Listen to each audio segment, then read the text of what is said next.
मुख्यमंत्री निवास में बाल शिल्पी पंचायत का हुआ आयोजन और केदारनाथ प्राकृतिक आपदा में फंसे यात्रियों को लेकर बोइंग विमान पहुंचा भोपाल। नमस्कार, एमपी लाइव की खबरों में आपका स्वागत है। मैं हूं वैष्णवी। मुख्यमंत्री शिवराज सिंह चौहान ने कहा है कि प्रदेश में बांस और बांस शिल्पियों के हितों के संरक्षण के लिए बांस और बांस शिल्प बोर्ड गठित किया जाएगा। प्रदेश में बांस की उपलब्धता सुनिश्चित करने के लिए मध्य प्रदेश बांस विकास मिशन स्थापित किया जाएगा। पारंपरिक तौर पर बांस शिल्प का काम करने वालों को शिल्पी का दर्जा दिया जाएगा और उसका पंजीयन किया जाएगा। मुख्यमंत्री शिवराज सिंह चौहान आज मुख्यमंत्री निवास पर आयोजित बांस शिल्पी पंचायत को संबोधित कर रहे थे। समाज के विभिन्न वर्गों से सीधे संवाद के लिए पंचायतों की श्रृंखला में इस पंचायत में मुख्यमंत्री शिवराज सिंह चौहान ने बांस शिल्पियों के लिए अनेक सौगातों की घोषणा की। वन मंत्री सरताज सिंह और अनुसूचित जाति कल्याण राज्य मंत्री हरिशंकर खटीक विशेष रूप से उपस्थित थे।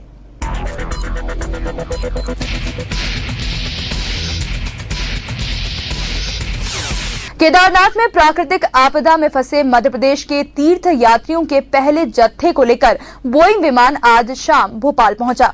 मध्य प्रदेश शासन और मुख्यमंत्री शिवराज सिंह चौहान के प्रतिनिधि के तौर पर लोक स्वास्थ्य और परिवार कल्याण मंत्री नरोत्तम मिश्रा ने यात्रियों का राजभोज विमानस्थल पर पुष्पहारों से आत्मीय स्वागत किया। इस दौरान मुख्यमंत्री की पत्नी साधना सिंह भी उपस्थित थी। भोपाल पहुंचे तीर्थ यात्रियों में जबलपुर के 77 यात्रियों को 2 बस द्वारा जबलपुर रवाना कर दिया गया। इसके साथ ही सीहोर के 22, सागर के 12, शाजापुर के 7, रतलाम के 38, इंदौर, दतिया, हरदा के 1-1, खरगोन के 2 और उज्जैन के 2 यात्रियों को वाहनों से उनके घरों के लिए रवाना किया गया। जिन बसों के यात्रियों को रवाना किया गया है उनमें ड्राइवर के साथ एक कंडक्टर, राजस्व विभाग का एक निरीक्षक और पटवारी और पुलिस का एक जवान भी रखा गया है। यात्री सुरक्षित ढंग से अपने घर पहुंच जाए, इस संबंध में संबंधित जिले के कलेक्टरों को भी सूचित कर दिया गया है।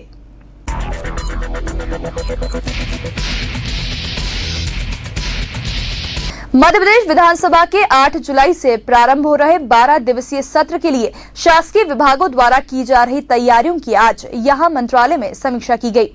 इस सत्र में कुल 10 बैठकें होंगी। अब सभी विधानसभा प्रश्नों के उत्तर हार्ड कॉपी के साथ ही ऑनलाइन भी भेज रहे हैं। इसके लिए पिछले 2-3 वर्ष से निरंतर प्रशिक्षण कार्यक्रम चल रहे हैं। बैठक में जानकारी दी गई कि राष्ट्रीय सूचना विज्ञान केंद्र के माध्यम से विभागों के 104 अधिकारी और कर्मचारी को 27 से 31 मई तक विधानसभा प्रश्नों के उत्तर ऑनलाइन भेजने का प्रशिक्षण दिया गया है।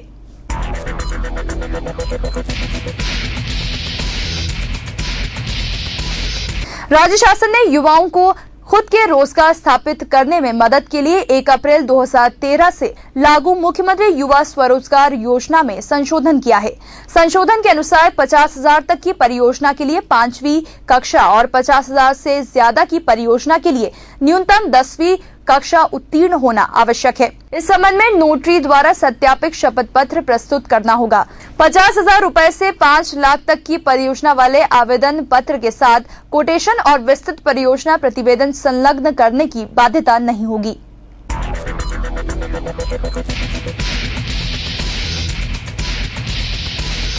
राज्य शासन ने उच्च शिक्षा ऋण के संबंध में कलेक्टरों को निर्देश जारी किए हैं। आयुक्त संस्थागत वित्त आशी उपाध्याय ने सभी कलेक्टरों को पत्र लिखकर कहा है कि शासन के ध्यान में ये बात आई है कि एक निर्धारित संख्या के बाद उच्च शिक्षा ऋण के आवेदनों पर विचार करने में बैंक रुचि नहीं ले रहे हैं। आशीष उपाध्याय ने कलेक्टरों से कहा कि जिलों को दिए गए लक्ष्य न्यूनतम है, लिहाजा बैंक को सलाह दी जाए कि वे उन्हें प्राप्त होने वाले आवेदनों में से सभी पात्र आवेदकों को शिक्षा ऋण स्वीकृत करें। साथ ही बैंकों को सलाह देने को कहा गया है कि वे शिक्षा ऋण के लिए उच्च शिक्षा ऋण आवेदन के लिए सरकार द्वारा विकसित online higher education loan application monitoring system का प्रयोग करें। एमपी लाइव की खबरों में फिलहाल इतना ही। आगे की खबरों के लिए आप बने रहिए EMSTV.in के साथ। नमस्कार।